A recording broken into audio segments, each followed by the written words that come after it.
Finanzas con Pedro Tello Villagrán.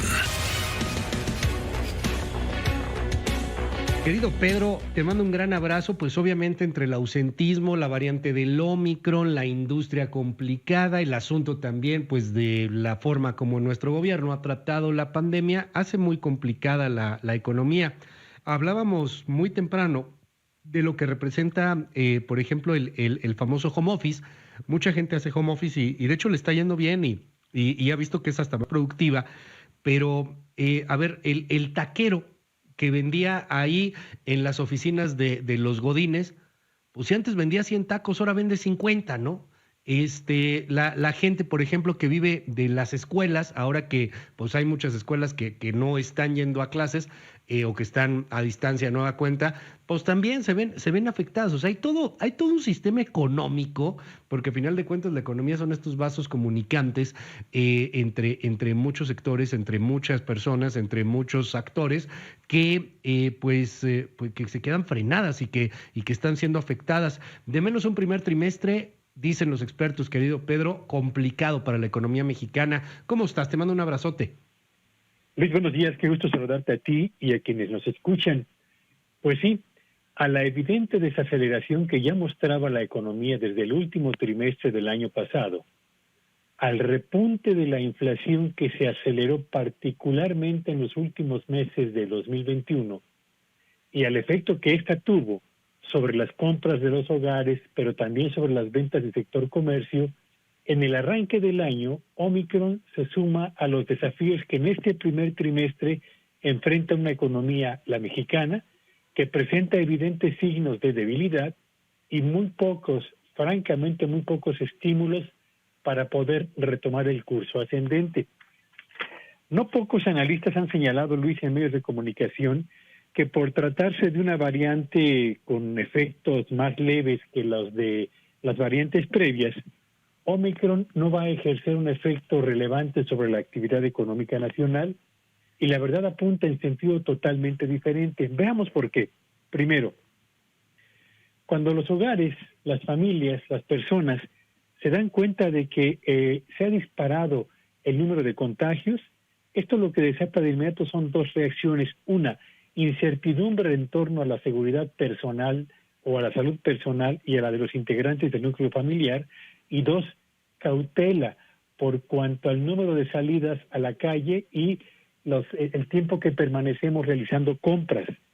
Cuando las familias comienzan a reducir el tiempo de permanencia en la calle o el número de salidas para realizar compras, de lo que estamos hablando es de que descienden las ventas que realiza el comercio en un mes, enero, donde suelen habitualmente presentar ofertas para poder deshacerse de todos los productos que no pudieron vender durante la temporada navideña y a través de descuentos importantes buscan vaciar bodegas para nuevamente hacer pedidos a sus proveedores, llenar bodegas y emprender las ventas que van a corresponder al año que está corriendo. Pues en este mes de enero, y conversando con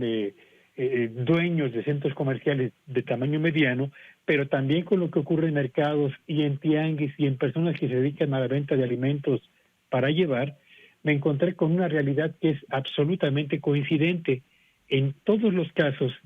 hablan de una sensible, subrayo, sensible disminución de presencia de personas en los comercios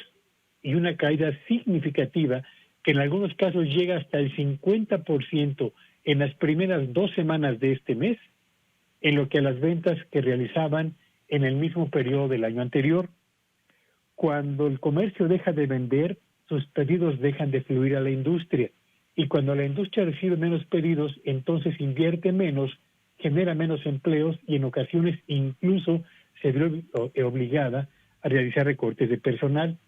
Segundo, no sabemos en realidad cuánto durará la tendencia al alza en la ola de contagios asociada a Omicron en el caso de México, pero si tomamos como experiencia o como referencia lo que ocurrió en Europa y lo que está sucediendo en Estados Unidos, estaríamos hablando de que desde el punto en el que se acelera la ola al alza hasta que alcance su nivel más elevado, transcurrirá aproximadamente mes y medio. En México, esta oleada empezó a finales de diciembre. Así que estaríamos esperando que por ahí de mediados de febrero, si bien nos va, estemos alcanzando el nivel más elevado. Y evidentemente significa que enero y la mitad de febrero, prácticamente la primera mitad del primer trimestre del año, la economía mexicana estará en condiciones muy complicadas. Ausentismo en centros de trabajo es otro de los efectos. Ya comentabas tú el porcentaje que daba el señor presidente de Canacintra, 23% de ausentismo en la industria, y yo quisiera señalarles que las incapacidades por COVID que el IMSS tiene registradas en las primeras semanas del 2022 suman 600,000,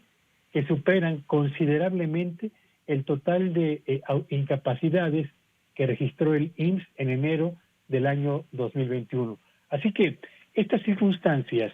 la incertidumbre, la cautela, el tiempo de expansión del virus, el ausentismo en centros de trabajo y el hecho de que durante 2 semanas, del 24 de enero hasta el 6 de febrero, 10 estados permanecen en alerta amarilla, 9 estados están en alerta naranja, bueno, pues significa que las condiciones para la economía mexicana en el primer trimestre del año, por Omicron, sumado a la inflación más la desaceleración de la economía, son francamente muy difíciles y no estaría muy lejana la posibilidad, Luis, de que cerremos el primer trimestre de este año con una economía estancada y con un proceso inflacionario que sigue latiendo y avanzando consistentemente en el territorio nacional.